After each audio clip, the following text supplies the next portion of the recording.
বাংলাদেশের পট পরিবর্তন বেশ কয়েক মাস আগে হয়ে গিয়েছে, সেটা আমরা দেখেছি। আর এবার বাংলাদেশে যেটা হচ্ছে সেটা হচ্ছে পরিবর্তন হতে শুরু হয়েছে। কিরকম পরিবর্তন? গত যে সরকার ছিল সেই সরকারের যাবতীয় কিছু সবকিছু মিটিয়ে ফেলা হচ্ছে। এমনকি বঙ্গবন্ধু জাতির পিতা শেখ মুজিবুর রহমানের স্মৃতিটুকুও তারা আর রাখতে চাইছে না। এবার বড় উদ্যোগ তারা ঘোষণা করেছে। কি ঘোষণা? প্রাইমারি এবং উচ্চ মাধ্যমিকের যে পাঠ্য বই, সেই পাঠ্য বইয়ে এবার আর জায়গা পাচ্ছে না জাতির পিতা হিসেবে এতদিন পরিচিত শেখ মুজিবুর রহমানের বহু কৃতি। সেই জায়গায় উঠে আসছে প্রাক্তন রাষ্ট্রপতি জিয়াউর রহমানের কথা।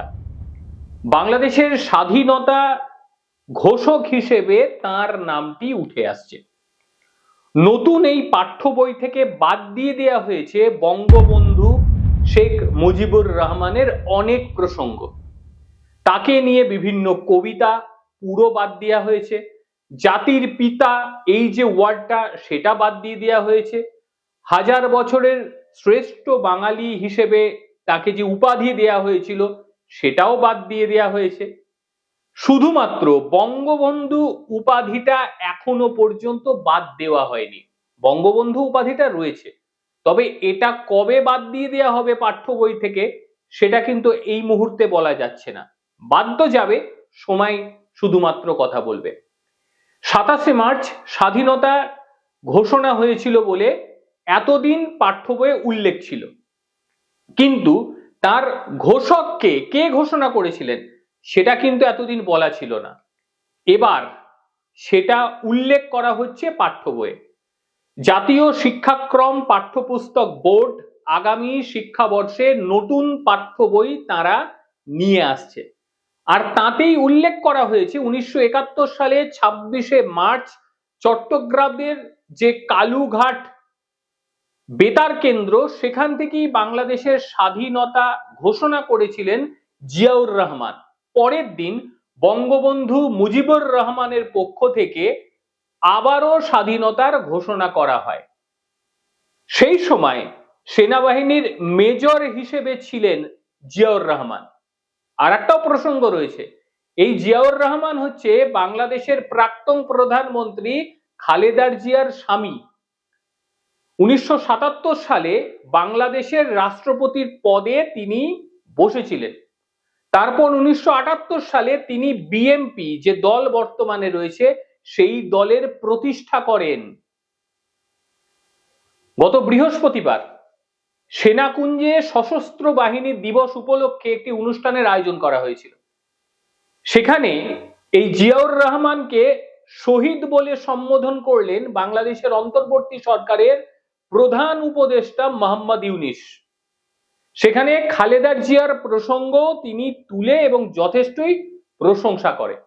এর মাধ্যমে একটা কথা অন্তত বোঝা যাচ্ছে, কয়েকদিন আগে বিএনপির সঙ্গে এই সরকারের একটা সংঘাত লেগে গিয়েছিল। সেই সংঘাতটা যাতে কিছুটা কমানো যায় সেই কারণেই এই কৌশলী সিদ্ধান্ত গ্রহণ করেছেন মোহাম্মদ ইউনূস। ইতিমধ্যেই পাঠ্যপুস্তক থেকে বেশ কিছু তো বাদ দিয়েই দেয়া হয়েছে। তারই সঙ্গে মুজিবুর রহমান প্রসঙ্গে বেশ কিছু ভালো ভালো কথা আগের যে পাঠ্য বই ছিল তাতে দেয়া ছিল, সেই সমস্ত কথাগুলো পুরোপুরি বাদ দিয়ে দেয়া হচ্ছে। তাদের বক্তব্য অতিরঞ্জিত করে এতদিন সেগুলো প্রচার করা হয়েছে, সেই অতিরঞ্জিত যে সমস্ত অধ্যায়গুলো রয়েছে সেগুলি পুরো মাত্রায় শেষ করে দেয়া হবে। অর্থাৎ এরপরে বাংলাদেশের ছোট ছোট বাচ্চারা যেগুলি পড়বে তাদের ইতিহাসটা অন্য হবে। ইতিহাসের প্রেক্ষাপট বদল হবে কিনা জানি না, তবে বেশ কিছু নামের সংযোজন তো অবশ্যই হবে। এতে বাংলাদেশের সাধারণ মানুষ খুশি হবে কি তারা খুশি হবে না সেটা অন্তত এই মুহূর্তে বলা যাচ্ছে না, তবে এতে কিন্তু বিএনপি তারা যথেষ্টই খুশি হবে। কারণ বিএনপির প্রতিষ্ঠাতাও এখানে একটি বড় জায়গা পেয়ে গেল। অর্থাৎ বাংলাদেশের স্বাধীনতার ঘোষক হিসেবে তার নাম সামনে এলো। এর পরবর্তীতে ছাত্রছাত্রী যেগুলো পড়বে সেগুলি বাংলাদেশের স্বাধীনতার ঘোষক হিসেবে বিএনপির প্রতিষ্ঠাতার নামই মানে জিয়াউর রহমানের নামই তাদের সামনে উঠে আসবে। অর্থাৎ ধীরে ধীরে অধ্যায়ের অন্যরকম একটা পট পরিবর্তন হতে চলেছে।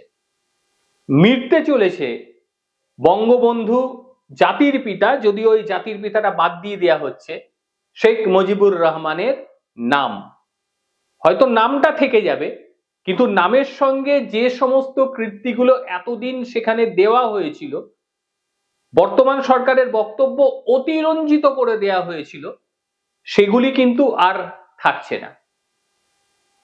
পাঠ্যপুস্তকে পরিবর্তন হচ্ছে, এবার টাকাতে কবে পরিবর্তন আসছে এটাই দেখার বিষয়। এতদিন তো সেখানে ছবি এখনো রয়েছে, সেই টাকা তারা ব্যবহারও করে যাচ্ছে, সেটারও হয়তো পরিবর্তন হবে। বাংলাদেশের পরিস্থিতি অনেক কিছু বদলাচ্ছে, এই বদল পরিস্থিতির দিকে নজর প্রতিবেশী দেশ হিসেবে তো অবশ্যই আমাদেরও রাখতে হবে। প্রত্যেকে ভালো থাকবেন, সুস্থ থাকবেন, আবারও দেখা হবে অন্য কোনো দিন অন্য কোনো ভিডিওতে। ততক্ষণের জন্য নমস্কার।